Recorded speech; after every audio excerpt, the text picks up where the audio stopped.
প্রধানমন্ত্রী তারেক রহমানের সঙ্গে সৌজন্য সাক্ষাৎ করেছেন ঢাকায় নিযুক্ত ভারতীয় হাইকমিশনার প্রণয় ভার্মা। বৈঠকে ভারত থেকে পাইপলাইনে ডিজেল আনার বিষয়ে আলোচনা হয়েছে বলে জানিয়েছে প্রধানমন্ত্রীর উপদেষ্টা হুমায়ুন কবির।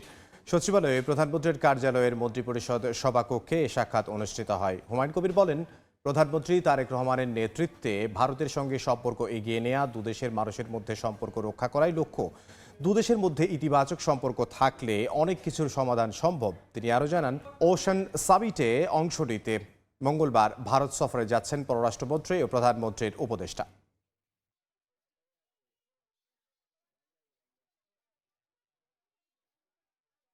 প্রধানমন্ত্রীর শুভেচ্ছা আবারও দিলেন, কনগ্রাচুলেশনস করলেন। তারপরে আপনার কিছু পাইপলাইন দিয়ে যে আমরা এই ডিজেল মানে কিছু আমরা আনছিলাম, মানে বিভিন্ন পর্যায়ে ফেজে তো এইগুলা যে হয়েছে মানে একটা স্মুথলি ডিসকাস দ্যাট, এবং ফিউচারে আমরা কীভাবে কোলাবোরেট করতে পারি, বিভিন্ন যাতায়াত পিপল টু পিপল সম্পর্ক করতে পারি, যাতে we don't commit the mistake of the past